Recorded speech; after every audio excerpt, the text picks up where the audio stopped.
Meu nome é Márcio Alvim, eu faço aqui a continuação do evento que foi o segundo encontro de direito eleitoral aqui da Escola do Legislativo, da ELERJ. Esse evento ocorreu presencialmente aqui no plenário no último dia 1º de julho, onde nós tivemos a presença aqui dos doutores Eduardo Damião, Ana Paula Mendes, Thaís Marçal, Pedro Canelas, Rafael Najimi e meu amigo Carlos Frota. Um evento muito proveitoso, eu não pude estar presente, mas fiz questão de gravar o conteúdo que eu havia separado, que é o tema do dia. A participação, legítima ou não, dos influencers, dos influenciadores digitais no processo democrático e nas eleições. Não resta a menor dúvida que os influenciadores substituíram o papel daquelas que eram chamadas de celebridades. Só que, numa sociedade digitalizada, ninguém tem a menor dúvida que eles têm muito maior credibilidade. Isso por quê? Qual a grande diferença? A celebridade, as chamadas celebridades, eram inalcançáveis. Né? Eles moram ainda em mansões, eles não circulam geralmente nos lugares onde a gente circula, enfim, algo inatingível. Diferente do influenciador, né? Nós temos visto pessoas que saíram do interior, de verdadeiros casebres, estão fazendo sucesso no mundo. Olha o caso aí do Irã, Luva de Pedreiro. Então, sem a menor sombra de dúvida, hoje ninguém pode olvidar, na sociedade de consumo, do papel dos influenciadores digitais, que acabam sendo muito mais efetivos, porque eles estão próximos da gente, do que daqueles que a gente se convencionou chamar de celebridade. Não à toa, esses influencers estão sendo chamados para o debate político-eleitoral. Nós temos visto aí nas últimas semanas o Zezé de Camargo se posicionar. Ontem, a Anitta se manifestou publicamente, expôs sua preferência eleitoral, e até onde isso é o legítimo exercício do direito constitucional da livre manifestação do pensamento, e aonde pode começar uma influência ilegítima, não é verdade? Aqui me cabe dizer o seguinte: a resolução do TSE que normatiza a propaganda eleitoral em 2022 é a resolução 23.610. E ela, em alguns momentos, em algumas passagens, ela cunha o termo apoiador, correto?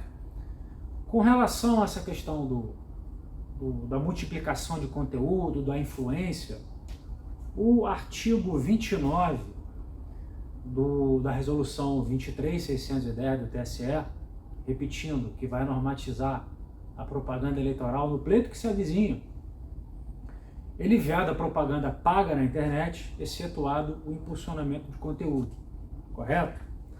E lá, no parágrafo 8º desse artigo 29, ele diz lá que inclui-se entre os tipos de propaganda eleitoral paga vedados pelo caput a contratação de pessoas físicas ou jurídicas que realizem publicações de cunho político-eleitoral em seus perfis, páginas, canais ou assimilados em redes sociais ou aplicação de internet. Ou seja, eu não posso pagar para um influenciador, eu, candidato, não posso pagar para um influenciador falar bem de mim nas redes sociais. Esse apoio, ele tem que ser legítimo, afinal de contas. Não é o fato do determinado influenciador ou de um artista que se comunica bem, no caso do Neymar, por exemplo, não é o fato dele ser famoso, dele ser rico, que retira dele cidadania. Ele pode externar a sua preferência político-eleitoral. Correto? Lá no artigo 74 dessa mesma resolução 23.610, a gente trata de algumas vedações na propaganda no rádio e na televisão. Basicamente diz o seguinte, o artigo 74: ele diz que nas inserções de rádio e de televisão destinadas à propaganda eleitoral, só poderão aparecer em gravações internas e externas candidatos, candidatas, com seus caracteres, fotos, clipes, que poderão dispor, e os apoiadores, que poderão dispor de até 25% do tempo de cada programa em inserção. Ou seja, na propaganda eleitoral televisiva e no rádio, é lícito que um candidato se valha de um apoiador, de alguém com influência, de alguém que pode angariar prestígio e credibilidade, mas esse apoiador só pode aparecer até 25% do tempo. Tá? O espírito dessa norma é obrigar que o próprio candidato se apresente ao eleitorado. Essa é a intenção, correto? Lembrando, essa vedação diz respeito à propaganda no rádio e na televisão. O parágrafo 4º do artigo 74 diz lá: considera-se apoiadora ou apoiador figura potencialmente apta a propiciar benefícios eleitorais a candidato ou candidata. Não integrando tal conceito, pessoas apresentadoras ou interlocutoras que talvez somente emprestem sua voz para a transmissão. Então aqui ele seleciona ali o narrador da propaganda eleitoral televisiva, o apresentador, que não se confunde essa questão do apoiador. Pois bem, é algo extremamente novo, não resta a menor dúvida, numa eleição que se anuncia polarizada, esse tema virá à tona, mas me impõe dizer que já há um precedente do Tribunal Superior Eleitoral, para quem quiser anotar. Lembrando, meu e-mail é marcioalvim, igual meu nome, @gmail.com. Quem quiser depois eu mando a íntegra desse acórdão. Mas para quem quiser anotar, já há um precedente do TSE das eleições de Minas Gerais do pleito de 2018, que é o 060 56 35 14. Vou repetir: 060 56 35 14, da relatoria do ministro Alexandre de Moraes, em que o Tribunal Superior Eleitoral, reformando um acordo do TRE de Minas, entendeu que a contratação ilegal de influenciadores configuraria uso indevido dos meios de comunicação. Só lembrando, um apontamento necessário, também recentemente o TSE, parece um tanto quanto óbvio, mas ainda não havia um reconhecimento expresso, reconhecimento do TSE de que internet é meio de comunicação, ou seja, o mau uso da internet pode configurar o uso indevido dos meios de comunicação, sujeita às ações cassatórias, que podem levar à cassação e inelegibilidade do candidato que manipular o debate. Nesse precedente aqui do TSE que eu acabei de citar, realmente era, ao que parece, um caso um ponto fora da curva. Houve ali o gasto de R$257 mil, não contabilizados na campanha, através das empresas dos próprios candidatos, candidato barra empresário, que contratou através da sua empresa alguns influenciadores para difundir notícias elogiosas à sua pessoa. TRE de Minas havia julgado improcedente essa demanda, que foi reformada no TSE, vencido o ministro Carlos Orbach. O processo ainda não transitou em julgado, está lá tramitando no recurso extraordinário no STF. Pois bem, como eu disse, a questão é nova. Temos que trabalhar com dois cenários. Não se pode admitir a interdição do debate. Eu acho salutar que as celebridades estejam se posicionando em torno de candidato A, em torno do candidato B, em torno do candidato C. Isso é bom para o debate eleitoral. A gente precisa amadurecer, correto? Contudo, não se pode admitir a manipulação do debate. A régua aqui, eu acho que a gente se valer da jurisprudência formada com relação ao uso indevido dos meios de comunicação.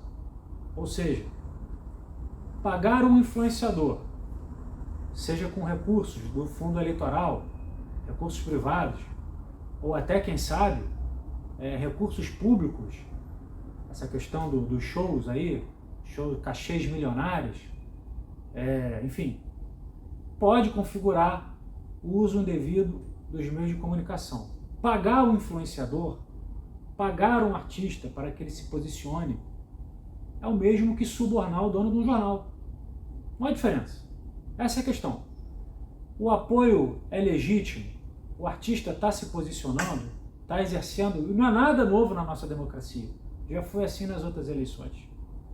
Basta ver o caso da Regina Duarte, do Chico Buarque, enfim, nada novo, certo? A única coisa que muda é que agora saem os atores e cantores e entram as chamados influenciadores digitais. Então, se o apoio é legítimo, o influenciador está fazendo uso do seu direito constitucional da liberdade de expressão. Não é porque, repetindo, não é porque ele é rico, porque ele é famoso, que ele é um cidadão de segunda classe. Ele tem o direito de se posicionar. E deve se posicionar, o candidato da sua preferência. Contudo, se há ali um elemento do suborno, em tese, cada caso é um caso, certo?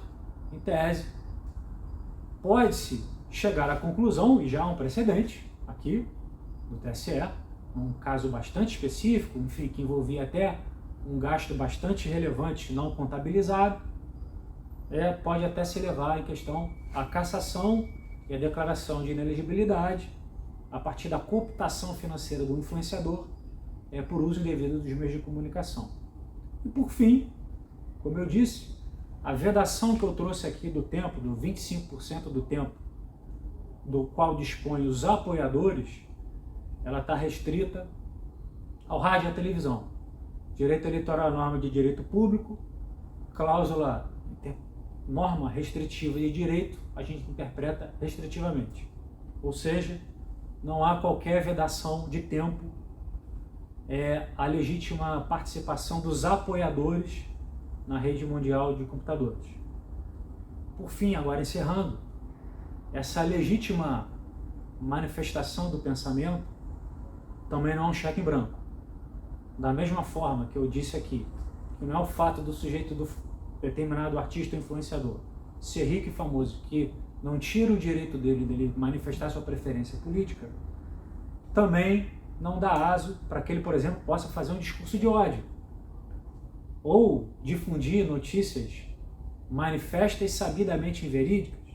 Ou seja, usar um influenciador e até sem esse elemento da pecúnia, mas um influenciador, por exemplo, divulgar com amplo alcance um discurso de ódio, racista, misógino ou sabidamente falso, colocando em xeque inclusive a credibilidade do sistema eleitoral, pode também levar à cassação do diploma, do registro e à decretação de inelegibilidade.